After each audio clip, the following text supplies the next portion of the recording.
latest reports from the world's second largest continent. Hello, I'm Alison Lagrange. A very warm welcome from Durban, South Africa. We get you the news and the newsmakers from Africa. From elections to climate change to innovations and opportunities. As the world's attention shifts, we report from Africa, the heart of the global south. Join me every weekday live on First Post.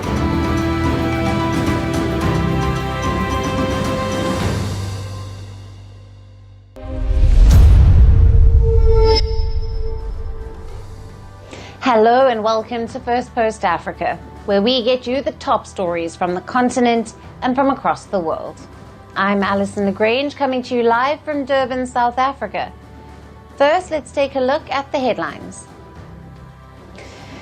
Indian Prime Minister Narendra Modi meets with Chinese Foreign Minister Wang Yi in New Delhi in the latest sign of a thaw between the Asian rivals as they push to normalize relations amid uncertain US trade policies.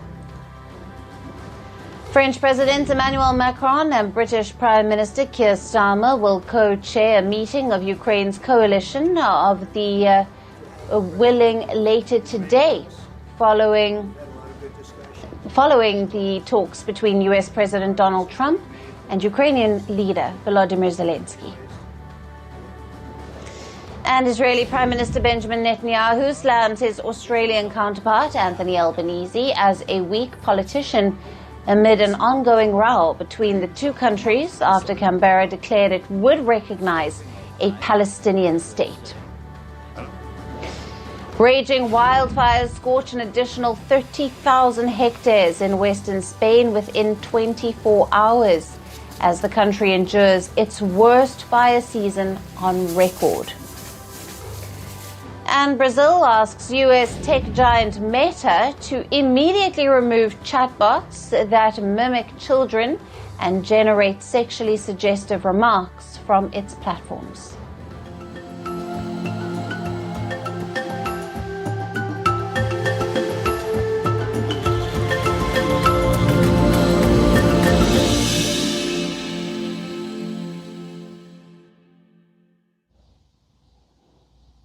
Hello and welcome. Let's begin with the Democratic Republic of Congo. Peace is slipping further away in the conflict-ridden eastern part of the country. Qatar-led truce talks have stalled and fighting on the ground has resumed. Even worse, it has intensified. In a major blow to Doha's mediation efforts, the Rwanda-backed M23 rebels have suspended talks with the DRC government, and they have vowed to not return unless the government meets previous ceasefire deal commitments. Back in July, the DRC and the M23 signed a declaration of principles in Qatar. The agreement was seen as a step toward a permanent peace deal. August the 18th was set as the deadline for both sides to finalize a peace deal, but it was not met. On the eve of the peace deal deadline, Qatar had shared a draft peace deal with the DRC and the M23, but the negotiations appear deadlocked so far. Fighting between the two sides escalated in January when the M23 captured large parts of the mineral-rich east, including the regional capital of Goma. With the ceasefire deal in place, there was some hope that decades-long violence and bloodshed would now gradually come to an end. But that too was lost after the two sides accused each other of ceasefire violations. Shortly after the peace deal was announced, the M23 says that the DRC army is continuously attacking rebel positions, whereas the Congolese forces have accused the M23 of launching attacks almost daily in the north of the province. Another point of contention is prisoners. The Doha Declaration called on both sides to facilitate prisoner releases, but the Congolese government reportedly rejected the M23 100 prisoners. The DRC insisted on case-by-case amnesty instead, while the M23 demanded that all of its prisoners be transferred to Goma before further talks could begin.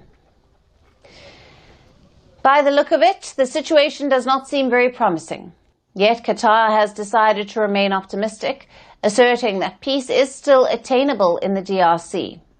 Doha said that though the timeline for peace deal was not met, both the DRC and the M23 have shown willingness to continue negotiations.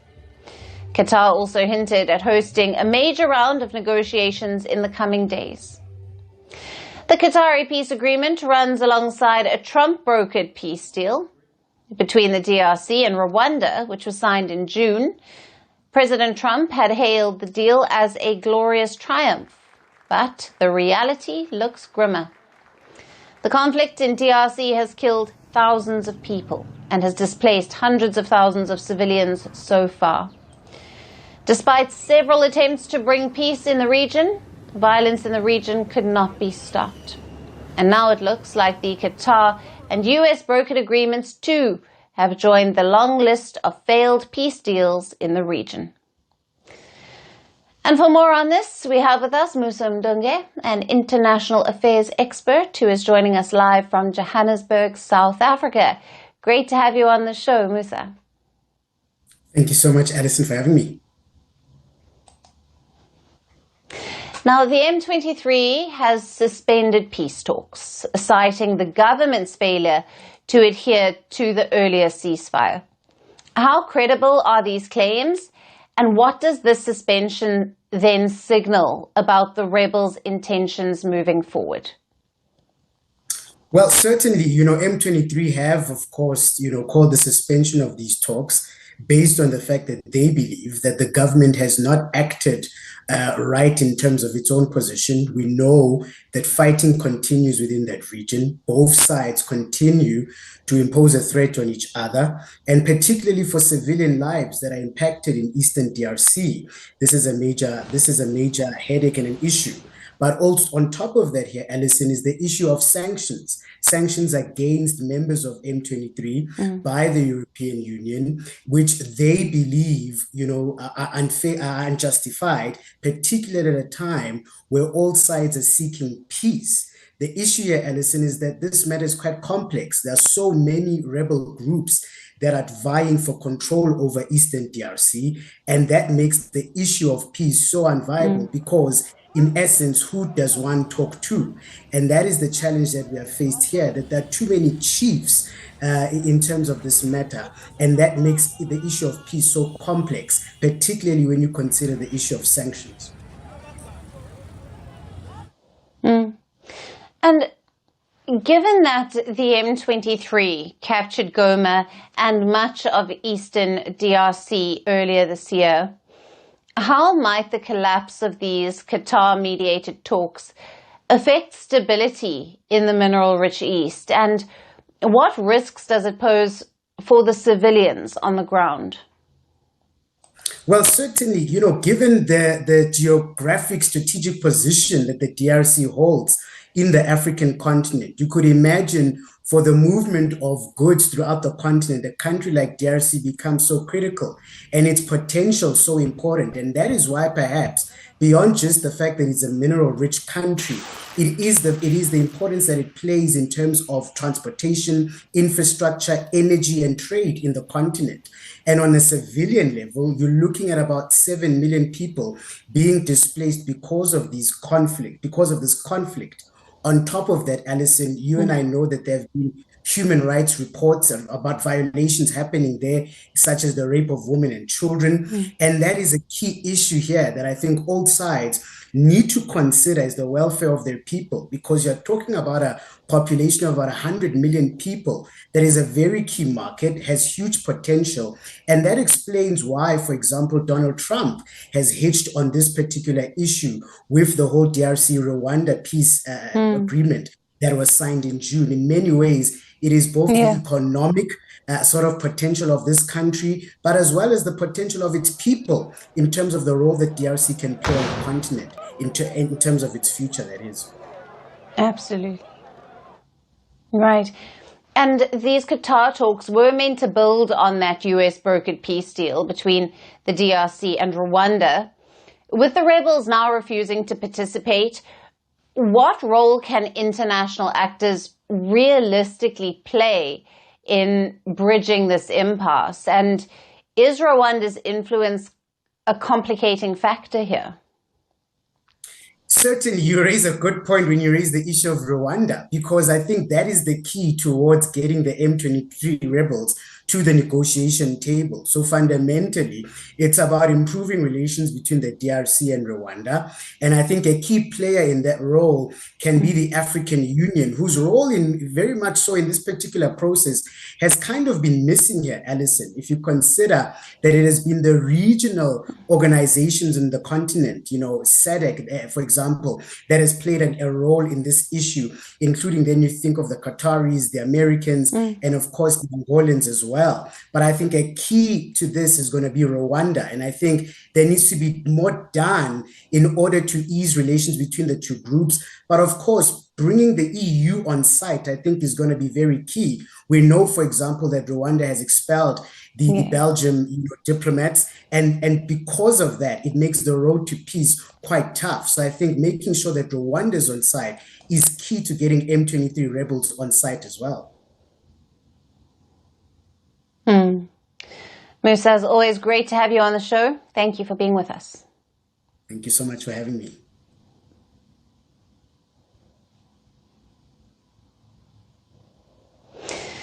Now shifting focus to the war in Sudan. The 2-year-long civil war has drawn multiple foreign players, countries that have been supporting opposite sides by supplying weapons despite international sanctions.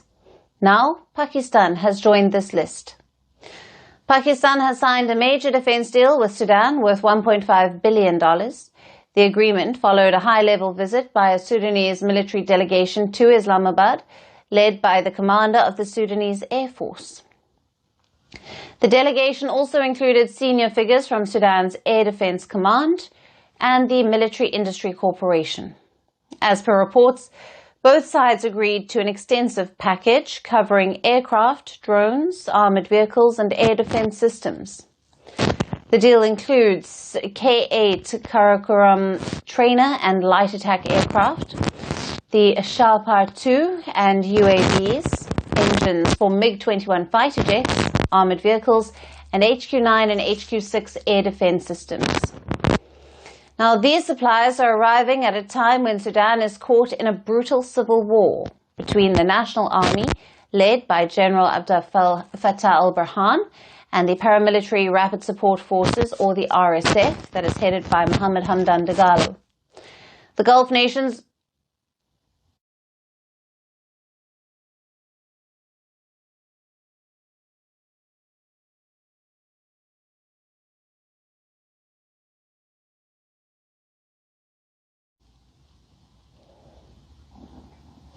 Now, Gulf nations are already deeply involved. Saudi Arabia backs the Sudanese army, while the United Arab Emirates has been linked to the RSF, although Abu Dhabi officially denies it. The United Nations has imposed an arms embargo on Sudan's Darfur region, yet both sides continue to receive weapons through foreign suppliers.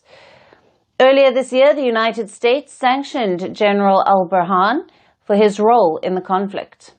Now, Pakistan's entry into the Sudanese arms market could further complicate the battlefield dynamics.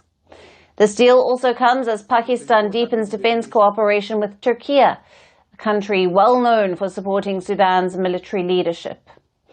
An emerging triangular defense axis of Pakistan, Turkey, and Sudan could have strategic consequences for both Africa and South Asia.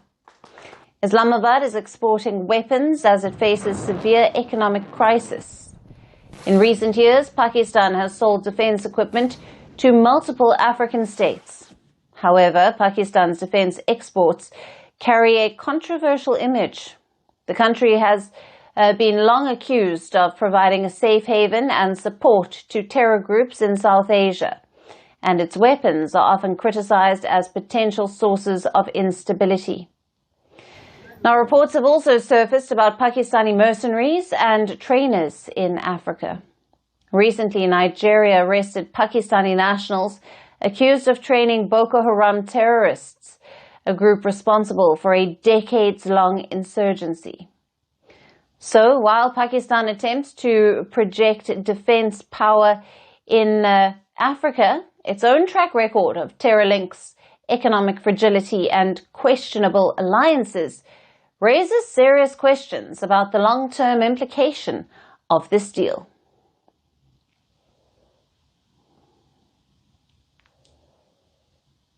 And shifting focus now, when countries face severe economic crises, they usually turn to international institutions like the IMF or the World Bank. Sometimes they seek bilateral help from friendly nations or even devalue their currencies. But Kenya has chosen a different route. It is turning to its diaspora to save its economy. To ease its strained public finances, the William Ruto government is planning to issue a diaspora bond worth between $250 million and $500 million. This is essentially a loan from Kenyans living abroad to their government. The target investors are the estimated 4 million Kenyans overseas, who already send billions of dollars back home in remittances each year. Instead of just supporting families, the diaspora would directly invest in Kenya's government debt. But why is Kenya planning it? Kenya's economy is under severe pressure. It is burdened by heavy debt repayments, a large budget deficit, and a weakening currency. Borrowing from global markets has become too costly. Last year, the government tried to raise taxes to boost revenue, but that sparked massive protests, turning into a national movement against President Ruto.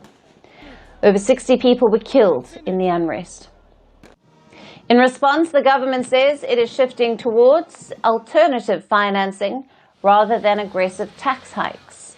It hopes to raise up to $3.8 billion through the diaspora program. As per reports, Kenya is working with a World Bank unit to structure the bond, with funds likely to go into projects like rural electrification, roads, railways, and airports. Meanwhile, an IMF mission is expected in Nairobi next month to discuss a new lending program. But reactions among the diaspora have been mixed. Some have hailed the initiative as a creative way to channel remittances into national development. Others are skeptical, questioning whether their hard-earned money could be lost to corruption or mismanagement. Diaspora bonds are not a new idea. Israel has raised over $40 billion from Jewish communities worldwide. India, too, has successfully tapped non-resident Indians, raising billions, particularly from the US, the UK, and Gulf states. But in Africa, such instruments have struggled. Ethiopia's diaspora bonds for the Grand Renaissance Dam in 2008 and 2011 faltered due to low trust and poor marketing. Nigeria issued one in 2017, successful initially, but limited in scale. And Rwanda also floated the idea in 2010, but it failed to gain investor confidence. So will Kenya succeed where others in Africa have struggled? Much will depend on whether the diaspora believes that their money will truly be used for development and not disappear into the country's deeper financial troubles. While many ordinary Kenyans have turned up against the Ruto government, will it be able to gain trust of its citizens abroad?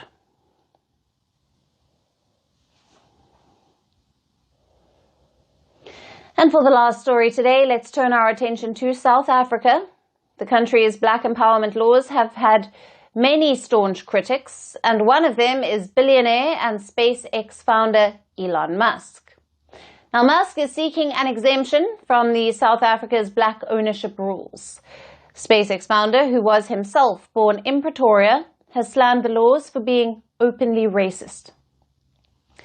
The law requires foreign companies to grant at least 30% local ownership. to historically disadvantaged groups, primarily black South Africans. This is a major stumbling block in Elon Musk's plan to expand Starlink network across Africa. As of yet, Starlink is already accessible in 17 African nations, including Namibia, Botswana, and Mozambique. However, Musk's aspirations have met a dead end in the continent's largest economy, South Africa. But he refuses to give up. SpaceX has requested the Ramaphosa government to allow the company to operate in South Africa using an equity equivalent program. Musk's company wants these alternative programs to be standardized across the telecom industry. The South African government is reportedly looking into alternatives that would allow telecom companies to invest in infrastructure, local businesses, digital inclusion initiatives, or research. A similar system was previously implemented in the automobile industry in 2019, when car makers such as BMW, Ford, and Toyota established a transformation fund to benefit historically underprivileged neighborhoods, while keeping complete control over their operations. Earlier in May, Musk had slammed the South African government for not granting Starlink license to operate in the country just because he is not black. Musk even went on to call the move a disgrace to the legacy of Nelson Mandela, who spent 27 years in prison fighting apartheid. Since the end of white minority rule in 1994, the ANC has made black empowerment a central pillar of its economic policy, and the black ownership rules are a part of it. However, foreign investors like Elon Musk have been largely upset with these policies. Though Musk had a fallout with US President Donald Trump, and the two have not publicly patched up yet, both of them have been very critical of South Africa's restitution measures. In fact, the US president is using the country's black empowerment policies as one of the reasons for not striking a trade deal with it. Just like President Trump, Elon Musk too had claimed that white farmers are facing a genocide in South Africa. Musk has also slammed the country's Land Expropriation Act, saying that the law legalized grabbing white people's land. The Ramaphosa government has dismissed his claim as false. Now it remains to be seen if South Africa will make an exception for Elon Musk's SpaceX in the coming days. And if it does, what will be its impact on the ANC's flagship Black Empowerment policy? And that's it on the show for today. We will see you again tomorrow at the same time. Thank you for watching, and goodbye.